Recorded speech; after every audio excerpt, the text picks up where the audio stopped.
हाँ जी बच्चों, welcome to my channel learn and grow. और आज हम आ गए हैं एक्सरसाइज 6.3 के 10th की मैथ के एनसीईआरटी के क्वेश्चन नंबर 10 पर।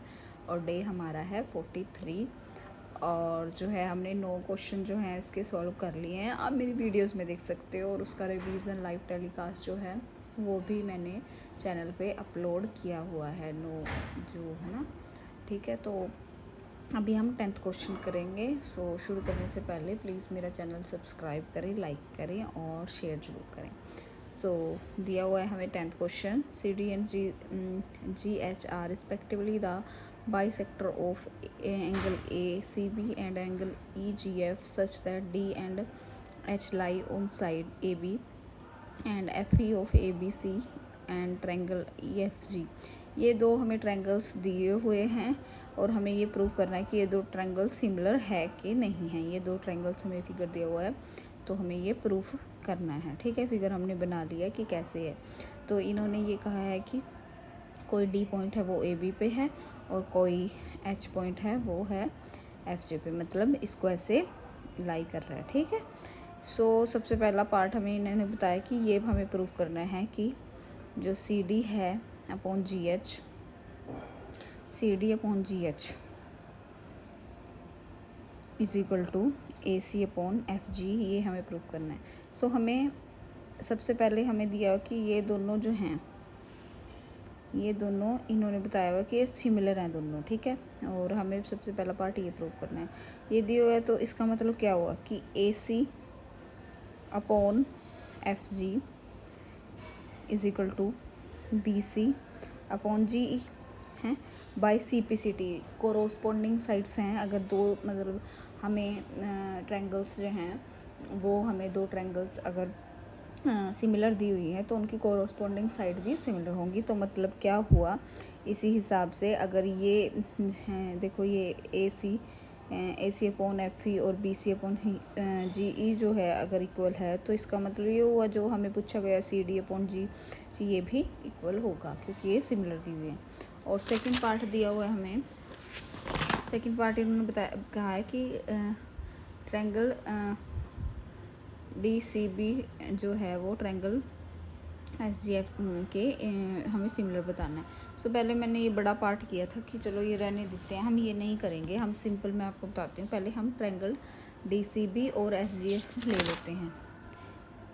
डी सी बी और एच जी एफ, ये वाली दो ट्रायंगल हमें बतानी है कि सिमिलर है कि नहीं। तो इनमें हम पहले ले लेते हैं। तो सबसे पहला क्या है हमारे पास, सबसे पहले जो है बी जो ई के हैं इक्वल है। क्यों है, क्योंकि ये दोनों ट्रायंगल्स मतलब ये जो है क्या कहते हैं उसको, एंगल्स, ये दोनों हमारे पास इक्वल हैं क्योंकि ये दोनों सिमिलर्स थी ना। ये दोनों हमने फर्स्ट पार्ट में किया कि ये दोनों सिमिलर्स हैं। अगर सिमिलर हैं तो मतलब इनके जो हैं एंगल्स भी सिमिलर होंगे। तो बी जो है ये ई के जो है इक्वल होगा और सी ये वाला एंगल इस एंगल के इक्वल होगा। ठीक है, क्योंकि हमने इस पार्ट में प्रूफ किया है कि ये दोनों एंगल जो हैं मतलब ये दोनों जो हैं ये सेम है, ये हमें ये दिया हुआ है। तो इसका मतलब क्या हुआ, ये वाली ट्रायंगल जो है इसके सिमिलर हो गई। सो आगे पूछा है डी सी ए थर्ड पार्ट में एस जी एफ के है कि नहीं। डी सी ए ये वाली अभी पता नहीं ये वाली है कि नहीं इसके इक्वल, ऐसे इसमें होगा। इसमें देखो ए एफ के होगा और सी डी एफ के होगा, क्योंकि ये अगर हमने ये सारी प्रूफ कर दिया तो इनके एंगल सेम ही होंगे। क्योंकि ये हमने प्रूफ किया हुआ है कि ये दो बड़ी ट्रायंगल्स जो हैं ये सिमिलर हैं, ये ऑलरेडी हमें दिया हुआ है। तो एंगल के प्रोसेस से ये भी इसके सिमिलर हो गया और ये एंगल भी इसके सिमिलर हो गया। तो ये हमारे पास प्रूफ हो गया। ठीक है, थर्ड पार्ट ऐसे हो जाएगा हमारे पास। अभी हम आ गए हैं 11th क्वेश्चन पर। 11th क्वेश्चन दिया हुआ है, the following figure E is the point of the on the one side of C B produce on a isosceles triangle A B C with A B is equal to A C. A D lie कर रहा है B पे, B C पे, और C F जो है वो ए सी पे। प्रूव करना है हमें ए बी डी ये छोटे वाली एंगल जो है ये सिमिलर है ई सी एफ के, इसके ई सी एफ के। ठीक है, सो ये हमने फिगर दिया हुआ है हमें, तो हमें दे रखा है कि ए बी सी एक आइसोलेट है। अगर ए बी सी आइसोसेल्स है तो इसका मतलब क्या हुआ कि ए बी जो है इसी के इक्वल हो गया, ठीक है। तो मतलब बी जो है वो एंगल जो है सी के इक्वल हो गया, ठीक है। ये हमारा प्रूफ हो गया, क्योंकि ए बी ये इसके प्रूफ हो गया। मतलब आप कर सकते हो कि ए बी सी एंगल जो है वो ई सी एफ के इक्वल हो गया। अब ट्रायंगल ले लेते हैं दोनों, ये वाली और ये वाली ट्रायंगल हमने ले ली, ठीक है। तो इसमें ये वाला ये वाला ये तो सेम होंगे, क्योंकि ये 90 डिग्री पे है, क्योंकि आपको कहा ही है कि ई एफ इस पे लाई कर रहा है, ए डी इस पे लाई कर रहा है। तो ये दोनों 90 डिग्री के हैं, ये दोनों सेम हो गए। और दूसरा जो है बी ए डी एंगल और सी ई एफ ये दोनों सेम हो गए, क्योंकि ये हमने ऑलरेडी यहाँ पे प्रूफ किया है कि ए बी सी आइसोलेटेड है, तो इसका मतलब ये दोनों एंगल भी सेम होंगे। सो यूजिंग एंगल जो हमारा सिमिलरिटी है, तो जो दो हमें पूछी गई हैं ये वाली और ये वाली, ये सिमिलर हमारी होंगी। सो 12th क्वेश्चन है, sides A B and B C are mid and A D of triangles A B C respectively proportional to the side P Q and Q R and the median P M of P Q R, so that A B C P Q R के ये बताना है कि ये वाले triangle इसके है कि नहीं। सबसे पहले ने कहा है कि देखो कोई बीच में इनको डिवाइड कर रही है लाइन, ये बताया है। मतलब ए डी कोई है लाइन, इन्होंने मतलब डिवाइड कर दिया, मतलब ला लो बी डी जो है वो इसके आधी होगी बी सी के, ठीक है। और क्यू एम है वो क्यू आर के आधी हो जाएगी, ठीक है।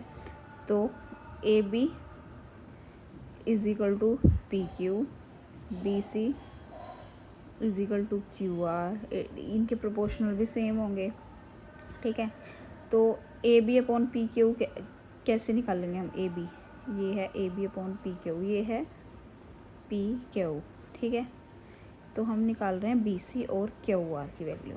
A B upon A B, तो बी सी और क्यू आर की वैल्यू हमें पता ही है, हम कैसे निकालेंगे। बी सी की value half upon B C और हाफ अपॉन क्यू आर, ठीक है। ये हमने निकाल लिया यहाँ से। सो वो इक्वल है, ये हमने उनकी जगह उनकी वैल्यू पुट कर दी कि हाफ अपॉन बी सी की वैल्यू हमें पता है बी डी और क्यू एम, ठीक है। ये हमने यहाँ पे रख लिया। अब हम ट्रायंगल ले लें ए बी डी और पी क्यू एम। इसमें A B upon P Q आएगा और बी डी अपॉन क्यू। अब आप फिगर्स में ना इसको रिलेट करते रहा करो, ठीक है। तो साइड मतलब साइड्स सेम है, तो मतलब ए बी डी और पी क्यू एम जो है वो सिमिलर हो गए।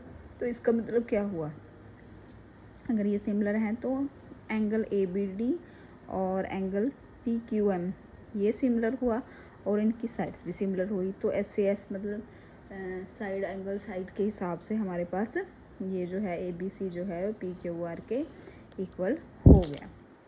अभी 13 क्वेश्चन है, D is a point on the side B C of a triangle A B C such that A D C is equal to B A C, show that C A square C B and C D.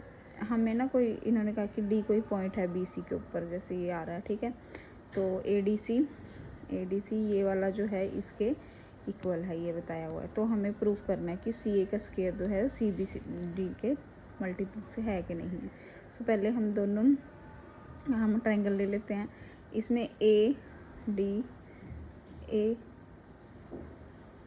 सी और B A सी ये equal हो गए।